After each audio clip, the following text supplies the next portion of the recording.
They said marriage is the union of two hearts and a beautiful thing. But what happens when one heart is still beating and the only one trying is you, while the other is smile away? This is the story of Amaka and her husband Chuka. Amaka is a young beautiful woman married with a beautiful home, full of love but forgotten. A wife, yet so alone because she's married but always feeling single and lonely. Every evening, she cooks her husband's favorite meal, lays the table for two and waits. But her husband walks in distracted, phone in his hands and his mind is elsewhere, without giving the wife any attention. But Amaka smiles and hoping he notices, but he doesn't. Chuka smiling into his phone. Guy, that contract will land tomorrow, no time for failure. Amaka said in a soft voice to her husband, dinner is ready. Chuka, half listening, and said to her, I've already eaten at the office. He walked past her, no eye contact. Amaka swallowed her heart, sit alone, and eat in silence. At night, when the house is quiet, Amaka scrolled through old photos, memories of when they laughed, played, and prayed together. Tears rolled down her cheek because the man she married is no longer the man beside her. She's so lonely because her husband doesn't even have time for her. The next day, Amaka sits quietly on the sofa and her eyes is puffy from crying when the front door opens gently. Ngozi, a stylish and bold friend, walks in with a nylon bag of fruits. She looks around and sees Amaka's state, drops her bag and hugs her tight. They sit together, heart opens. Amaka leans her head on Ngozi's shoulder. Ngozi didn't wait for permission. She came in with love and truth in her heart, and she asked Amaka, what is wrong with you? You are not smiling. And Amaka told her she's fine. But Ngozi insisted, and then Amaka told her what is happening in her home. Ngozi saw the pain Amaka tried to hide, and she didn't sugarcoat it. You are not being ungrateful. You are being human. You deserve more than silent treatment in your home marriage. Talk to him, save yourself before you disappear.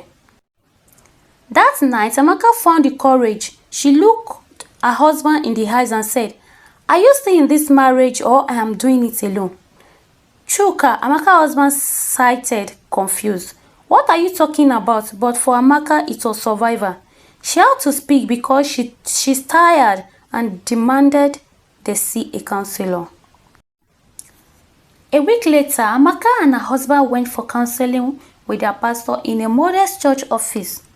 Chuka and Amaka sit side by side on a couch, Chuka looking stiff and defensive, while Amaka was looking nervous but hopeful.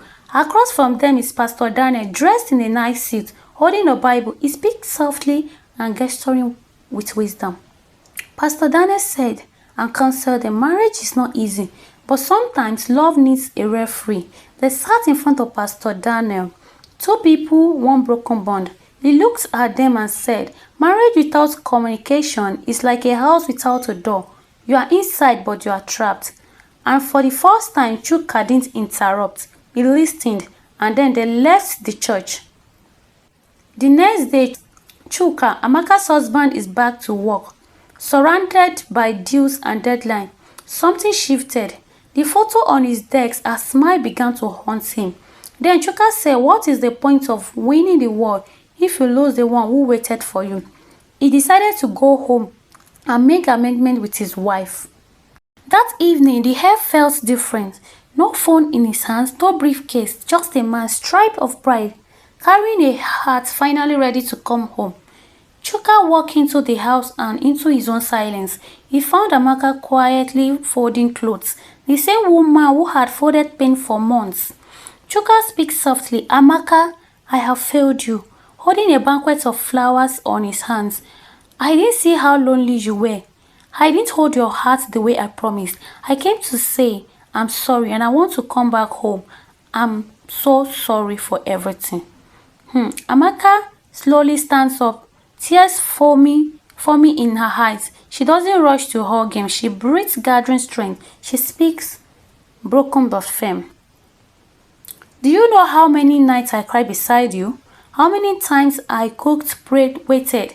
All I got was silence. You were here but never really with me. Chuka, you broke my heart while standing in the same room. Chuka is now on his knee. Amaka's face is softened. She walks closer and kneels too. She reached for his hand and they hold each other.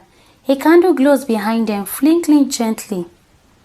Amaka said in a very soft voice, "Let's rebuild, but don't ever leave me like that again." That night, they didn't just hug, they healed.